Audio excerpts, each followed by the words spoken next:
अस्सलाम वालेकुम स्टूडेंट्स। आज हम देखेंगे कि स्पैनिंग ट्री प्रोटोकॉल या स्पैनिंग ट्री का जो एल्गोरिथम है वो कैसे काम करता है। हमने ये देखा लास्ट लेक्चर्स में, कपल ऑफ लेक्चर्स में, कि दो स्विचेस हैं, अगर उनके दरमियान हम एक रिडंडेंट लिंक लगा देते हैं, यानी एक एक्स्ट्रा लिंक लगाते हैं, तो उससे इश्यूज़ कौन कौन से आते हैं। ब्रॉडकास्ट स्टॉर्म आ जाता है, यानी स्विचिंग लूप बन जाती है, मल्टीपल कॉपीज़ का इशू आता है, डेटाबेस इनस्टेबल हो जाती है, डेटाबेस इंस्टेबिलिटी वो एक इशू आ जाता है। तो हमने 2-3 इश्यूज़ देखे थे और सबसे मेन ज़ाहिर है कि एकदम से स्विचिंग लूप यानी ब्रॉडकास्ट स्टॉर्म आ जाता है, उससे नेटवर्क डाउन हो जाएगा। तो इससे बचने के लिए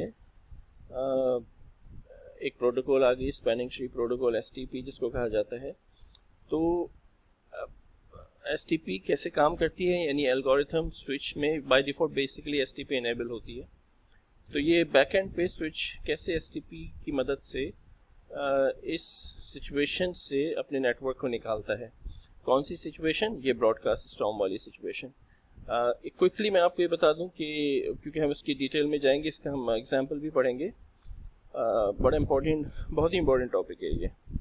कॉन्सेप्चुअली भी आपको बीइंग ए नेटवर्क एडमिनिस्ट्रेटर या लैन एडमिनिस्ट्रेटर आपको बहरहाल ये चीज़ें अच्छी तरह पता होनी चाहिए।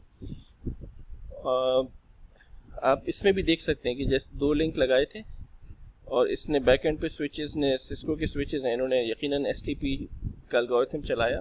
STP सिंपल ये करता है, इन शॉर्ट वर्ड्स, एक लिंक को ब्लॉक कर देता है। आप देख सकते हैं ये एम्बर है, तो ये ब्लॉक है। अच्छा, ये फिजिकली ब्लॉक नहीं बल्कि लॉजिकली इस पोर्ट को शट डाउन लॉजिकली कर देगा, यानी इसको टेम्परेरीली ब्लॉक कर देगा।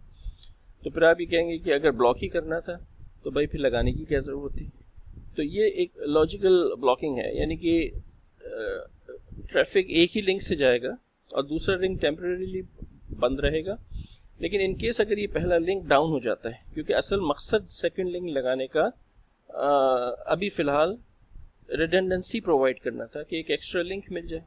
तो एक्स्ट्रा लिंक मिल रहा है, ये अगर ये पहला लिंक डाउन हो जाएगा तो ट्रैफिक खुद ब खुद, यानी ये STP दोबारा रन करता है और ये ब्लॉक पोर्ट जो है ये अनब्लॉक हो जाती है और आपका ट्रैफिक दूसरे लिंक से जाने लगता है। तो ये ऑटोमेटिक प्रोसेस होता है ये, इसीलिए कोई यूज़र्स को कोई ख़ास पता भी नहीं चलता। ठीक है, STP का ये फ़ायदा है कि रिडंडेंट लिंक से जो ब्रॉडकास्ट स्टॉर्म बन रहा है उसको वो एलिमिनेट करता है by blocking one of the links temporarily. अगर एक लिंक डाउन हो गया तो दूसरे से फिर ट्रैफिक खुद ब खुद वो अनब्लॉक हो जाएगा और जाने लगेगा। अच्छा, अब बैकएंड पे ये काम करता है कैसे, इसको ज़रा समझ लें। देखें, ये ज़रूरी नहीं है कि लूप की सिचुएशन से ऐसे ही बने कि भाई 2 स्विचेस के दरमियान 2 केबल आ गई तो एक लूप बन गई, नहीं। ये भी एक सिचुएशन है। अक्सर जो फॉल्टी डिज़ाइन होता है नेटवर्क का, यानी bad design of a network, वो भी लूप क्रिएट कर देता है। तो इस एग्जाम्पल पे हम आने से पहले मैं एक और एग्जाम्पल की तरफ जाऊंगा और उसको सॉल्व करके फिर हम वापस इस पे आएंगे बाद में। देखिए, से फॉर एग्जांपल मैंने ये 4 स्विचेस लगाया। मैं एक एग्जांपल आपको करा रहा हूँ और फ्रॉम A to Z हम पूरी एक एग्जांपल करेंगे। और ये टॉपिक बड़ा टॉपिक है, इसलिए पूरा आपने कंसंट्रेशन के साथ इसको समझना है कि किस तरह से spanning tree protocol loop free environment provide करती है नेटवर्क में। जैसे अब ये स्विचेस हैं, ये अगर सर्कुलर यानी एक सर्कल में लग गए हैं, एक क्लोज्ड पाथ बना रहे हैं, तो ऐसी सिचुएशन में भी लूप क्रिएट हो सकती है। लूप क्रिएट होने के लिए ज़रूरी नहीं कि 2 स्विचेस के दरमियान 2 लिंक हो, सारे स्विचेस के दरमियान एक एक लिंक है लेकिन लूप में बना हुआ है। तो यहाँ पर भी ब्रॉडकास्ट स्टॉर्म आ सकता है। कैसे आ सकता है? लेट्स सपोज ये 5 स्विचेस मैंने इस डिज़ाइन में लगाए अपने एनवायरनमेंट में। अब मेरे स्विच 1 में एक कंप्यूटर लगा है, ठीक है, कई कंप्यूटर्स हो सकते हैं, एक कंप्यूटर कोई लगा है। अगर ये कंप्यूटर कोई ब्रॉडकास्ट करता है, यानी ब्रॉडकास्ट का मतलब कि ऐसा मैसेज जो तमाम कंप्यूटर्स के लिए हो, तो वो ब्रॉडकास्ट कंप्यूटर से निकल के स्विच पे आएगी। क्योंकि वो ब्रॉडकास्ट मैसेज होगा तो स्विच उसको फ्लड करेगा, इधर भी फेंकेगा और इधर भी फेंकेगा, दोनों तरफ। ये मैसेज इधर से घूमता हुआ स्विच नंबर 2 के पास आएगा और स्विच नंबर 2 उसको देखेगा और देखेगा अच्छा भाई ये तो ब्रॉडकास्ट है, तो स्विच नंबर 2 भी इसको आगे फॉरवर्ड करेगा, हर पोर्ट पे फेंकेगा, वापस उस पोर्ट पे नहीं फेंकेगा जहाँ से आया है। तो अब इसको तो यहाँ पर एक ही रास्ता मिला है, वो इधर फेंक देगा इसको, ठीक है।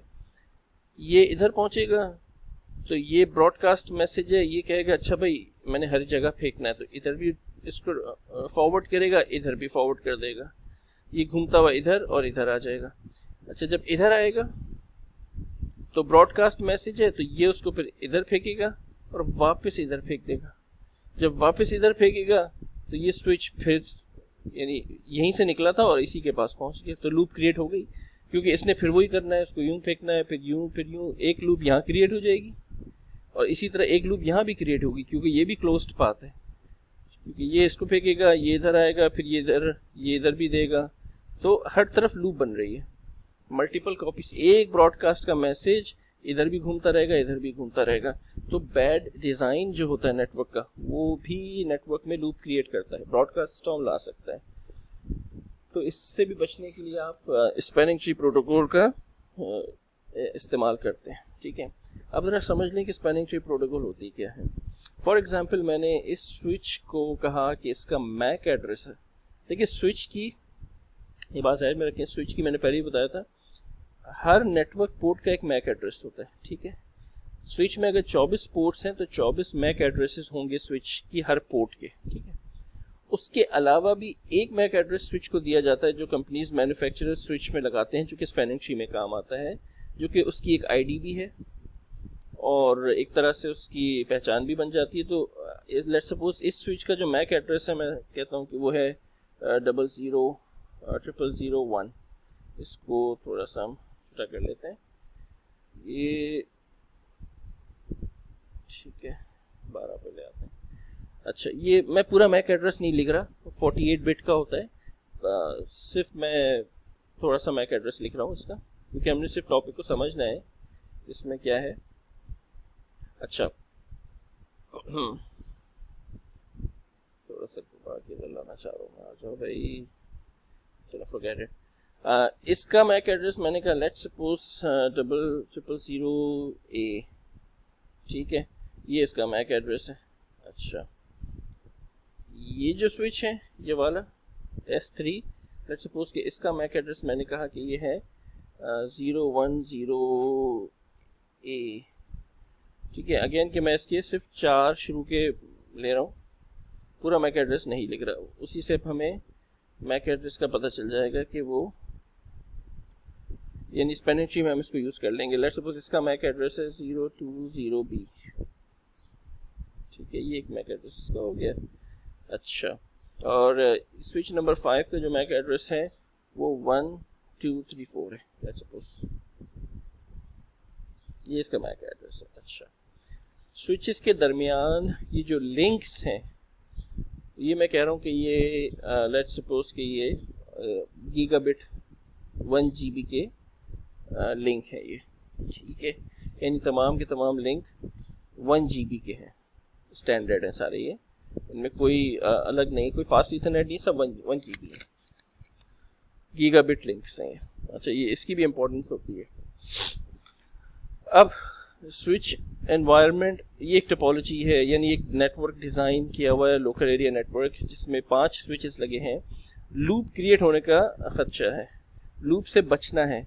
ज़ाहिर है कि स्पैनिंग ट्री प्रोटोकॉल इसको लूप से बचाएगी और ये काम स्विचेस बाय डिफ़ॉल्ट खुद करते हैं, नेटवर्क एडमिनिस्ट्रेटर को कुछ नहीं करना पड़ता। लेकिन बीइंग अ नेटवर्क एडमिनिस्ट्रेटर और बीइंग अ नेटवर्क स्टूडेंट, आपको पता होना चाहिए कि बैकग्राउंड में बेसिकली स्पैनिंग ट्री प्रोटोकॉल किस तरह से लूप फ्री एनवायरनमेंट प्रोवाइड करती है, ठीक है। तो अब इसमें चंद चीज़ें जो समझने वाली हैं। सबसे पहली चीज़ ये है कि जो भी लोकल एरिया नेटवर्क का एनवायरनमेंट जहाँ स्विचेस लगे हुए होते हैं, कोई भी वेंडर हो, स्विच सिस्को के हो, किसी के भी हो, उससे कोई फ़र्क नहीं पड़ता। जो सबसे पहला काम आपने क्या देखना है, जो सबसे पहला काम करना है कि आपने इस पूरे एनवायरनमेंट में रूट ब्रिज तलाश करना है। अच्छा भाई रूट ब्रिज आपको चाहिए, वो डिसाइड करना है कि कौन सा है, क्योंकि इसके 3-4 स्टेप्स हैं जो कि आपने करने हैं और उससे ये पूरा मामला सॉल्व हो जाएगा। तो रूट ब्रिज इनमें कौन सा होगा? रूट ब्रिज ऐसा ब्रिज होता है, यानी ब्रिज का मतलब स्विच, इन तमाम में ऐसा स्विच जिसकी ब्रिज आईडी जो है वो सबसे कम हो, ब्रिज आईडी सबसे लो हो, लोएस्ट ब्रिज आईडी। अब आपका सवाल ये होगा कि भाई ये अब ब्रिज आईडी क्या चीज़ होती है? तो भाई ब्रिज आईडी होती है प्रायोरिटी प्लस मैक एड्रेस। अब आपके लिए तो काफ़ी परेशान कुन बातें शुरू हो गई हैं कि पहले रूट ब्रिज ढूंढो, यानी इस एनवायरनमेंट में पहले रूट ब्रिज ढूंढो कि इनमें रूट ब्रिज कौन सा है, यानी मास्टर ब्रिज हेड इन तमाम का। अच्छा, उसकी कंडीशन ये है कि उसकी जो ब्रिज आईडी होगी, यानी हर स्विच की, हर ब्रिज की एक आईडी है, तो आईडी जिसकी सबसे कम होगी वो रूट ब्रिज कहलाएगा, लोएस्ट आईडी। ठीक है, तो यानी ये बात भी मैं लिख ही देता हूँ यहाँ पे कि lowest bridge ID is a root bridge, root bridge. अच्छा, तो फिर हमको पता होना चाहिए कि ब्रिज आईडी क्या होती है। ब्रिज आईडी होती है प्रायोरिटी प्लस मैक एड्रेस। तो अब यहाँ सवाल आता है कि भाई प्रायोरिटी क्या चीज़ होती है, क्योंकि मैक एड्रेस तो बात समझ में आ गई कि ये लिखे हुए मैक एड्रेसेस। तो हर स्विच की और सिस्को में भी जो स्विच की प्रायोरिटी होती है वो एक स्टैंडर्ड है जो कि फिक्स होती है, और उसकी वैल्यू स्लाइड्स में मैंने दी हुई है 32768। ये डिफ़ॉल्ट प्रायोरिटी है स्विचेस की। ठीक है, डिफ़ॉल्ट प्रायोरिटी है स्विचेस की 32768। तो ये सबकी एक ही होगी, तमाम सिस्को के स्विचेस की, तमाम स्विचेस की सबकी एक ही होगी 32768 प्रायोरिटी। अब उसमें आप ऐड करें मैक एड्रेस को, और ये दोनों वैल्यूज जिसकी भी सबसे कम होंगी उसको हम कंसिडर करेंगे रूट ब्रिज। तो अब प्रायोरिटी तो सबसे कम है, सबकी एक जैसी है, तो फिर अब बात आ गई सिर्फ और सिर्फ मैक एड्रेस पे। तो जिसका सबसे छोटा मैक एड्रेस होगा वही ब्रिज आईडी बन जाएगी, वही रूट ब्रिज भी बन जाएगा। ठीक है, तो मैक एड्रेस अब इन पांचों में आप देख सकते हैं कि सबसे छोटा मैक एड्रेस है 0001, क्योंकि इसके शुरू के तीनों जीरो हैं, तो शुरू के तीनों जीरो इसके भी हैं, लेकिन यह ए, और ए का मतलब होता है 10 डेसिमल में, जबकि यहाँ लिखा हुआ है 1, बाकी तो सब बड़े हैं इससे। तो तो इन सिंपल वर्ड्स हम ये कह सकते हैं, इस तरह याद रखना कि जिस स्विच का मैक एड्रेस सबसे कम होगा वही रूट ब्रिज कहलाएगा, जिसका मैक एड्रेस सबसे कम होगा वही रूट ब्रिज कहलाएगा। ठीक है, क्विकली अगर मैं आपको बता भी दूं कि जैसे मैं आपसे कहूँ मुझे इस स्विच का मैक एड्रेस बताओ क्या होगा, जिसकी हर पोर्ट का मैक एड्रेस तो अलग है, लेकिन एक स्विच का भी होता है। मैं अगर शो वर्जन करूं तब भी स्विच का मैक एड्रेस आ जाएगा नजर। बहुत सी मुख्तलिफ कमांड से देखें, ये लिखा हुआ है ईथरनेट बेस कहलाता है, ये बेस ईथरनेट मैक एड्रेस, तो वो ये है इसका, इस स्विच का ये है।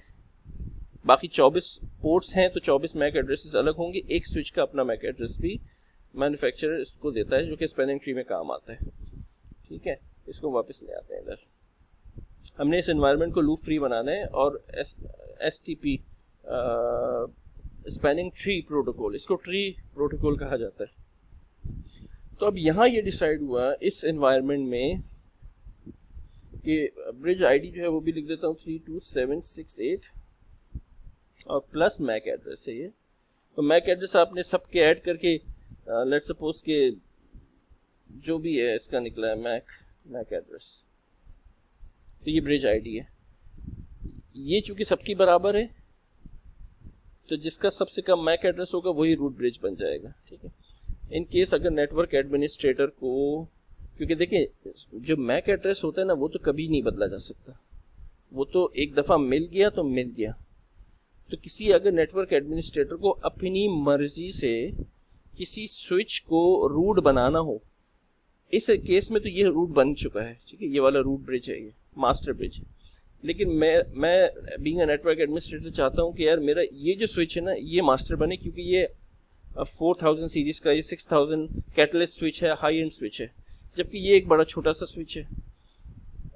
तो मैं नहीं चाहता कि ये रूट ब्रिज बने, मैं चाहता हूँ ये वाला रूट ब्रिज बने, क्योंकि रूट ब्रिज में रूट ब्रिज का काम भी ज़्यादा होता है, तो ये ज़रा हाई एंड स्विच होना चाहिए। तो फिर अगर मुझे अपनी मर्जी से रूट ब्रिज बनाना है तो जाहिर है कि फिर ये जो प्रायोरिटी है इसको मुझे फिर कम करना पड़ेगा। तो ये इसलिए प्रायोरिटी होती है, बाय डिफ़ॉल्ट सबकी बराबर होती है, लेकिन अगर नेटवर्क एडमिनिस्ट्रेटर और मैक एड्रेस तो वो बदल नहीं सकता किसी का, तो फिर इसकी प्रायोरिटी को वो जितना कम कर देगा और इतना कम कर देगा कि बाकियों की टोटल ब्रिज आईडी से भी कम हो जाए टोटल ऐड करने के बाद, तो फिर वो ब्रिज आईडी बन जाएगी। ठीक है, आई एम होपिंग कि ये बात आपको समझ में आ गई होगी कि प्रायोरिटी वैसे डिफ़ॉल्ट होती है, स्टैंडर्ड होती है, लेकिन नेटवर्क एडमिनिस्ट्रेटर इसको कम ज़्यादा कर सकता है। ये इसकी कम प्रायोरिटी करने के बजाय बाकियों की बढ़ा दे, लेकिन ज़्यादा बेहतर है कि इसी की थोड़ी कम कर दे अगर किसी को रूट ब्रिज बनाना है इसने तो। ठीक है, फिलहाल हमारे केस में ये रूट ब्रिज बन चुका है। ठीक है, जब ये रूट ब्रिज बन गया तो अब ये पहला काम हो गया हमारे पास, और मैंने इसको यहाँ पर लिख भी देता हूँ मैं कि कुछ इस तरह से निशानी बना दूँ ताकि याद रहे। चलो कुछ ऐसा करते हैं कि जिसमें कलर वलर डाल देते हैं इसमें। चलिए, ये हमारा जो है ये रूट ब्रिज है। ठीक है, दिस वन, ये रूट ब्रिज। ठीक, अच्छा वापस आ जाते हैं इसमें। अच्छा, अब पहला काम तो हो गया हमारा। दूसरा काम क्या करना होता है, क्योंकि हमने ये दो लूप्स बन रही हैं यहाँ पर, एक लूप ये वाली, एक लूप ये वाली। ठीक है, और हमने बनाना है लूप फ्री एनवायरनमेंट। तो इस क्लोज्ड पाथ में से कोई एक लिंक ब्लॉक होगा और इस क्लोज्ड पाथ में भी कोई एक लिंक को ब्लॉक किया जाएगा ताकि ओपन लिंक, ओपन एनवायरनमेंट बन जाए।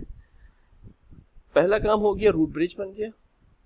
अब दूसरा काम ये होता है कि बाकी जो नॉन रूट ब्रिजेस हैं, जो सिंपल स्विचेस बने हुए हैं 2, 3, 4, 5, इनमें रूट पोर्ट तलाश करनी है। Root port in non root bridges. ठीक है, अच्छा, बाकी में रूट पोर्ट। अच्छा, रूट पोर्ट क्या होती है, यानी रूट पोर्ट, हर स्विच में एक रूट पोर्ट होगी, सिंगल। ठीक है, ऐसी पोर्ट जो कम से कम कॉस्ट पे रूट ब्रिज तक पहुंचती हो, कम से कम कॉस्ट पे। अच्छा, अब इस बात का क्या मतलब है कि कम से कम कॉस्ट? फॉर एग्जाम्पल ये है S2, स्विच नंबर 2, इसका एक लिंक है डायरेक्ट रूट ब्रिज से। ठीक है, और एक है इस तरह से, यूं करके भी जा सकता है रूट तक, यानी रूट ब्रिज ये है। अब इस तक पहुंचना है, जो पोर्ट यहां तक पहुंचाएगी वो रूट पोर्ट कहलाएगी। इस स्विच में दो पोर्ट्स हैं, तो दोनों रूट तक पहुंचा तो रही है, एक डायरेक्टली पहुंचा रही है, एक इनडायरेक्टली पहुंचा रही है। इन दोनों में से एक रूट पोर्ट होगी। कम कॉस्ट किसकी है ये डिसाइड होता है इस लिंक से। और ये बात भी जहन में रखें कि हर लिंक की स्टैंडर्ड IEEE ने कॉस्ट बताई हुई है, और ये मैंने यहाँ पर लिस्ट दी है जिसको आपने एक तरह से याद भी हो जाती है कि अगर ये रिवाइज ये वाली नहीं, अगर 10 GB का लिंक है तो 2 इसकी कॉस्ट होगी, अगर 1 GB का लिंक है तो इसकी कॉस्ट होगी 4, अगर 100 MB का लिंक है तो उसकी कॉस्ट होगी 19, और अगर 10 MB का है तो उसकी कॉस्ट होगी 100। जितना लिंक अच्छा होगा उतना ही सस्ती कॉस्ट है उसकी, कम कॉस्ट है। ये एक स्टैंडर्ड है। ये हमारे पास इस सिनेरियो में जो भी लिंक है वो सब मैंने कहे 1 GB के हैं और इक्वल कॉस्ट पर है, तमाम 1 GB के हैं। तो अभी ये बहुत ही आसान सा न्यूमेरिकल में, या आसान सा एक मैंने सिचुएशन सिनेरियो बनाया हुआ है। तो 1 GB का मतलब है कि इसकी कॉस्ट है 4। पिछली कॉस्ट ये थी, अब चेंज होके ये हो गई, कॉस्ट 4 है। तो चाहे तो आप लिख लें तो भी कोई हर्ज नहीं है कि भाई इस लिंक की कॉस्ट 4 है। वैसे चूंकि इक्वल ये थे इसलिए मैंने लिखी नहीं थी, लेकिन अगर अनइक्वल हो तो फिर मसला हो सकता है। मैं कहूँ कि ये GB है और ये 10 MB है, तो इसकी कॉस्ट जो है वो 19 हो जाएगी या 100 भी हो सकती है। पर अभी फ़िलहाल सब बराबर है, तो इसकी भी 4 हो गई और इसकी भी कॉस्ट 4 है, और इसकी भी मैं कॉस्ट लिख देता हूँ 4। सब इक्वल लिंक हैं। इसकी कॉस्ट भी यहाँ पर मैंने लिखी 4 और इसकी कॉस्ट भी मैंने यहाँ पर लिख दी 4। ठीक है, अब आप देखें कि कम से कम कॉस्ट पे कौन सा लिंक है, यानी S2 कम से कम कॉस्ट, यहाँ से यहाँ देखोगे तो ये है 4, इधर से गिनोगे तो 4 और 4 8 और 4 12, तो लो कॉस्ट पे जो रूट ब्रिज तक पहुंच रहा है वो पोर्ट कहलाएगी रूट पोर्ट। तो अब आपने लेबलिंग शुरू कर देनी है। लेबलिंग का मतलब है कि अब आप गए यहाँ पर, आपने कहा ये जो इसकी है ना, ये R है, ये रूट पोर्ट है ये, ठीक है, ये मैंने लिख दिया R, यहाँ लिख देता हूँ, ठीक। अच्छा, इसी तरह मैं S3 की रूट पोर्ट निकालूंगा। मैं स्टेप नंबर 2 पे हूँ अभी, तो हर स्विच की रूट पोर्ट निकालूंगा। तो इस स्विच का यहाँ से यहाँ तक कॉस्ट, देखो कॉस्ट डिस्टेंस नहीं होता है, ध्यान में रखें। ऐसा भी हो सकता है बाज़ दफ़ा, ऐसी एग्जांपल्स भी हम करेंगे जिसमें बज़ाहिर लंबा रास्ता होगा लेकिन कॉस्ट कम होगी, ठीक है। क्योंकि अगर ये लिंक, आप सोच लें कि अगर ये लिंक 10 MB का होता, इससे अंदाज़ा करें तो 10 MB की जो कॉस्ट है ना वो 100 है। इसका मतलब है ये जो डायरेक्ट होती है कॉस्ट 100 होती, और जबकि ये GB के लिंक होते हैं तो 4 और 4 8 और 4 12, तो ये कॉस्ट आती है 12। तो कम कॉस्ट बाज़ाहिर लग रहा है कि ज़्यादा फासले पर, लेकिन कम कॉस्ट यूँ पड़ती, फिर रूट पोर्ट ये बन जाती। ये कॉन्सेप्ट समझे, ठीक है। बात के सवालों में मिक्स करके भी मैं दे सकता हूँ उसमें। अभी चूंकि इक्वल कॉस्ट है तो एक जैसे ही लग रहा है अभी। तो हम स्विच 3 की रूट पोर्ट निकालते हैं तो भाई देखो वही 4 ही निकलेगी, क्योंकि बाकी दूसरे तरीके से तो 4 और 4 8 और 4 12 लंबा पड़ेगा। तो इसकी रूट पोर्ट भी ये है, R है, ये R हो गई, ठीक है।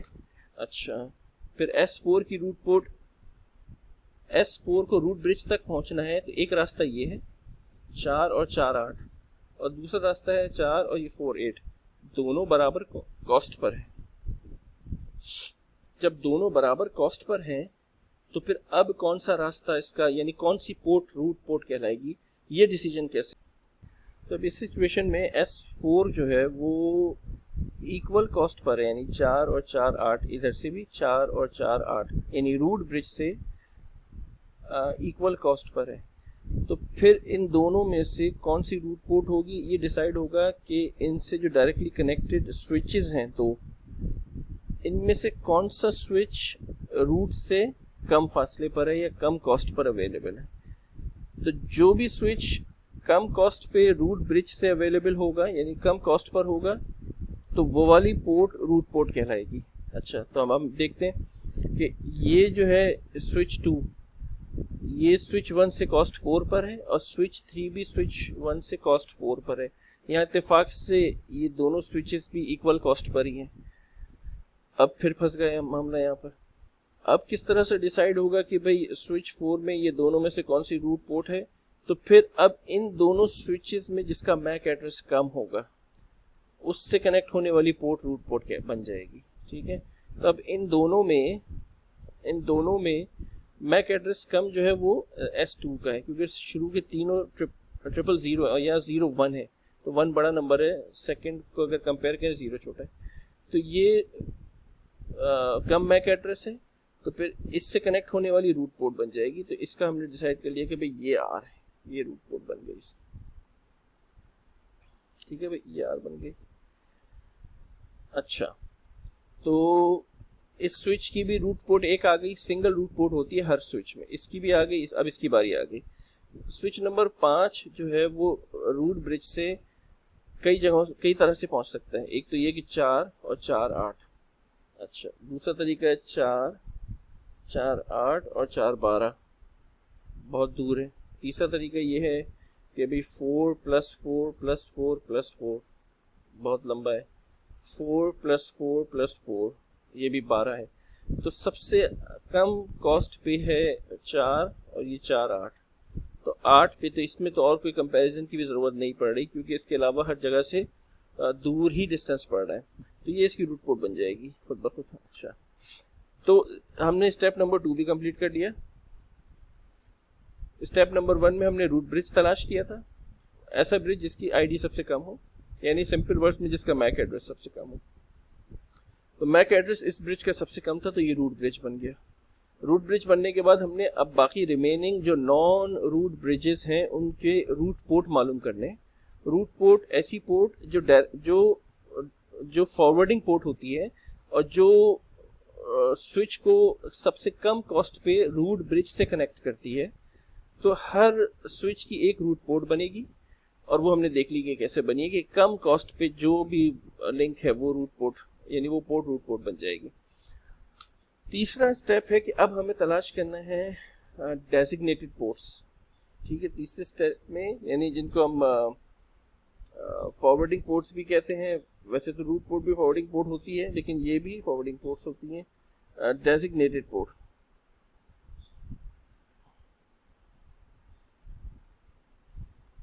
और फिर आखिरी स्टेप में हम तलाश करेंगे ब्लॉक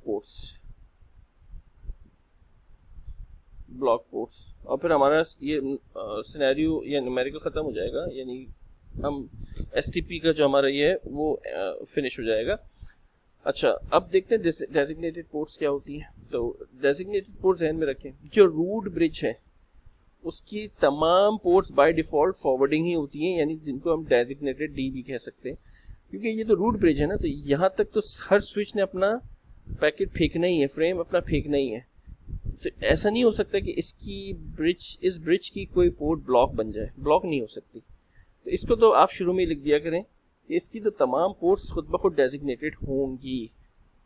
ठीक है, अच्छा अब हम ये देख लेते हैं कि अच्छा दूसरी चीज़ एक और आपने ध्यान में रखनी है, एक तो एक रूट ब्रिज की तमाम पोर्ट्स डेजिग्नेटेड होंगी, प्लस जितनी रूट पोर्ट्स हैं उनकी ऑपोजिट जो पोर्ट्स होंगी वो डेजिग्नेटेड होंगी। ये बाय डिफ़ॉल्ट है, क्योंकि भाई तुमने अगर S4 को कहा है कि ये इसकी रूट पोर्ट है, यानी रूट ब्रिज तक इस रास्ते से निकलना है, तो जब इस रास्ते को हमने चूज कर लिया कि ये रूट ब्रिज से सबसे करीब है, तो फिर उसके सामने वाली को ब्लॉक क्यों करोगे, या ब्लॉक कैसे करोगे, फिर तो फायदा क्या हुआ रूट पोर्ट का।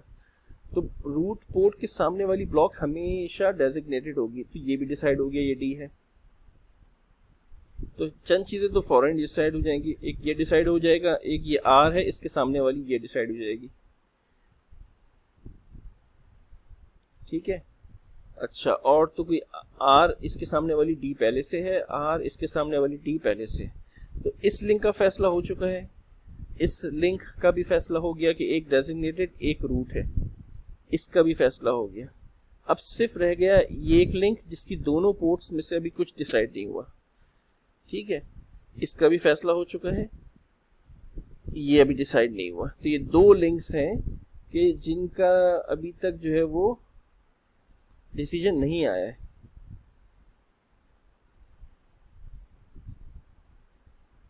ठीक है भाई, यानी कि एक तो ये वाली है, ये वाली पोर्ट, ये जिसको हम कहते हैं ये पोर्ट है, और एक ये है। ठीक है, डार्क कर देता हूँ ऐसा, ये एक ये है और एक ये है।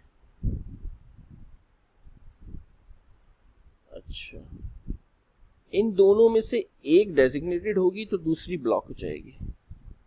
अब ये कैसे डिसाइड होगा कि इनमें से कौन सी डेजिग्नेटेड, ये हमारा लास्ट स्टेप है कि जिसमें हमने ब्लॉक पोर्ट्स ढूंढनी है। तो एक ब्लॉक हो जाएगी तो खुद ब खुद दूसरी डेजिग्नेटेड हो जाएगी। अब देखें, ये जो लिंक है ये है इनके दो स्विचेस के दरमियान, एक है S3 और एक है S4। तो ये दोनों आपस में डिसाइड करेंगे कि किसको ब्लॉक करना है और किसको ओपन छोड़ना है, यानी फॉरवर्डिंग स्टेट में रखना है। अब कौन सा स्विच ये डिसाइड करेगा? स्विच 3 कहेगा भाई मैं तो अपनी पोर्ट को ब्लॉक नहीं करूंगा, स्विच 4 कहेगा मैं भी ब्लॉक नहीं करूंगा। तो अब आपस में दोनों की राइवलरी हो गई, दोनों का पट्टा शुरू हो गया भाई, लड़ाई शुरू हो गई। तो भाई फिर डिसीजन एसटीपी प्रोटोकॉल किस तरह से लेती है कि वो स्विच जो रूट से कम कॉस्ट पर है वो विनर होगा, वो जीत जाएगा। तो अब S3 और S4 में ये है कॉस्ट 4 और 4 8 पे, और ये है कॉस्ट 4 पे, तो ये विनर हुआ। जब ये विनर हो गया तो फिर ये फौरन से कहेगा कि मेरी पोर्ट तो डेजिग्नेटेड है, मैं तो अपनी पोर्ट को ब्लॉक नहीं करूंगा। तो फिर मजबूरन इस स्विच को अपनी पोर्ट को ब्लॉक करना पड़ेगा, ये पोर्ट ब्लॉक हो जाएगी। ठीक है, अच्छा बिल्कुल इसी तरह ये जो लिंक रह गया था, इनमें इन दोनों स्विचेस को डिसाइड करना है, चौथे को और पांचवें को, क्योंकि इनके दरमियान ये लिंक है। तो इनमें से भी फिर ये स्विच कहेगा कि मैं हूं 4 और 4 8 कॉस्ट पे, ये स्विच कहेगा मैं भी 4 और 4 8 कॉस्ट पे हूं। तो मैं डिसाइड करूंगा, यानी मेरी पोर्ट डेजिग्नेटेड होगी तुम अपनी ब्लॉक करो, वो कहेगा मेरी पोर्ट डेजिग्नेटेड होगी तुम अपनी ब्लॉक करो पोर्ट को। अच्छा, दोनों का फासला यानी दोनों की कॉस्ट भी रूट से बराबर ही चल रही है। तो फिर दूसरा क्राइटेरिया क्या होगा कि इन दोनों के जाहिर है कि इसका मैक एड्रेस कम होगा, वो विनर हो जाएगा। तो अब इन दोनों स्विचेस में मैक एड्रेस S4 का कम है क्योंकि इसका पहला नंबर 0 है, इसका पहला नंबर 1 है। ये जीत गया भाई, ये विनर हो गया। तो ये डिसाइड करेगा, और डिसाइड क्या करना है, इसने तो फौरन कह देना है भाई ये मेरी डेजिग्नेटेड है, तो चलो अब शाबाश तुम अपनी पोर्ट को ब्लॉक करो, अपनी पोर्ट को ब्लॉक कर दो। तो स्पैनिंग ट्री क्या करता है कि जो रिडंडेंट एक लिंक है उस किसी एक लिंक को टेम्परेरी ब्लॉक करता है। इस केस में इसने ताकि लूप फ्री एनवायरनमेंट बनाया जा सके, यानी ट्री की शक्ल आ जाए, क्योंकि ट्री जो होता है वो उसकी शाखें ओपन होती हैं, वो सर्कुलर नहीं होता, वो ब्लॉक नहीं होता, इसीलिए इसको स्पैनिंग यानी स्पैन करता हुआ फैलता हुआ दरख्त ट्री है ये। अब आपसे कहा जाएगा कि भी इसका शक्ल तो बना लो, इसकी जो ओपन स्ट्रक्चर है कि लॉजिकल जो इसका ओपन ट्री है वो बनाओ के कैसे बनेगा। तो भाई सबसे पहले आप S1 कंसीडर कर ले। अब मैं बना देता हूँ। आपने कहा कि ये S1 है, ये ठीक है, और यहाँ से शुरू करेंगे क्योंकि ये जो है रूट ब्रिज था, ये S1 से शुरू करते हैं, यानी मैं स्पैनिंग ट्री बनाने जा रहा हूँ, ठीक है। अच्छा, तो S1 से जो यानी अब आपने स्पैनिंग ट्री बनाना है, तो अब आप देख सकते हैं कि जो रास्ते ब्लॉक नहीं है उनको बना लो। S1 से S2 कनेक्ट हो रहा है, यानी कोई रास्ता ब्लॉक नहीं है। तो भाई आपने कहा कि इसको मैं चलो इस तरह से ही बना देता हूँ। तो आपने कहा S1 से S2 ये एक बन जाएगा, ठीक है, ये एक बन गया ये, यानी आप सिंपल एक स्पैनिंग ट्री बना रहे हैं। तो ये S2 बन गया ये। अच्छा, आपने कहा S2 से मैं S4 पे जा रहा हूँ क्योंकि ये रास्ता भी ब्लॉक नहीं है, तो भाई S2 से फिर आप इसको मजीद S4 पे लेके जाओगे। आपने कहा ये S4 पे लेके जा रहा हूँ मैं इसको क्योंकि रास्ता ब्लॉक नहीं है, ये तो नहीं है, तो भाई बनेगा, क्यों नहीं बनेगा, ये S4 पे लेके जा रहा हूँ मैं इसको, ठीक है। अच्छा, यहाँ पर ये लिखा है S4।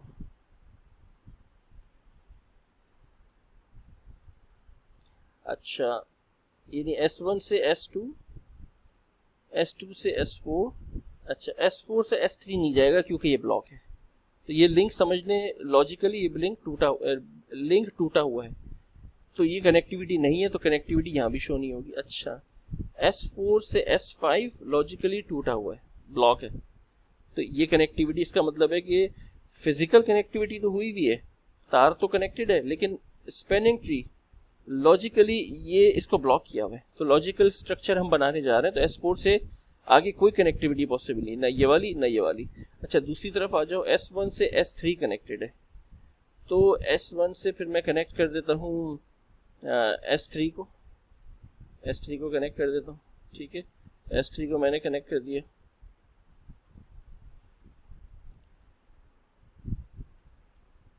S3 कनेक्ट हो जाएगा ये।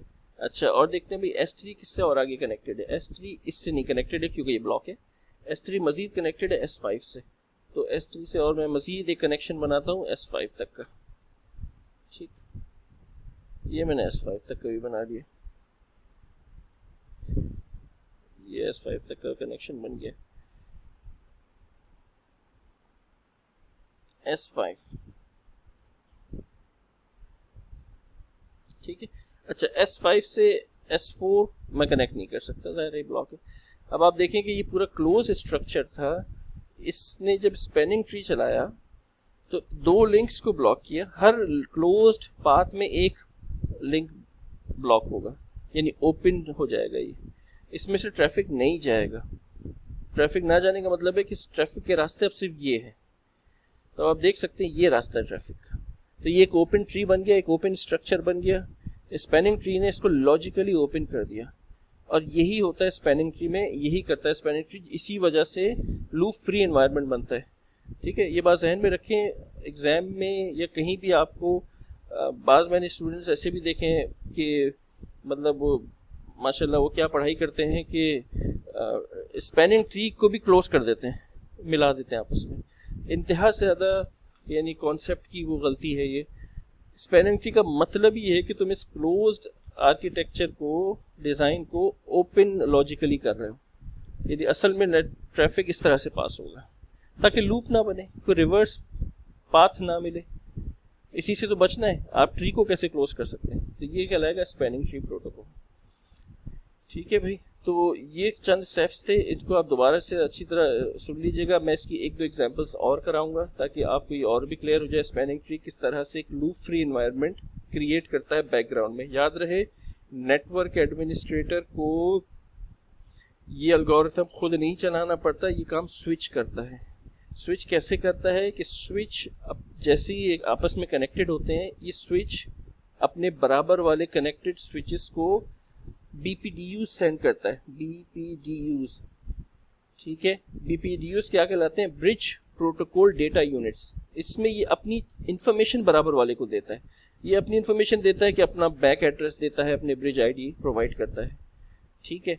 ये भी अपने मैक एड्रेस इसको प्रोवाइड करता है, ये इसको प्रोवाइड करता है, फिर ये इसको, और हर 2 सेकंड्स में ये BPDUs जो हैं ये सेंड किए जाते हैं, ठीक है। BPDUs क्या है?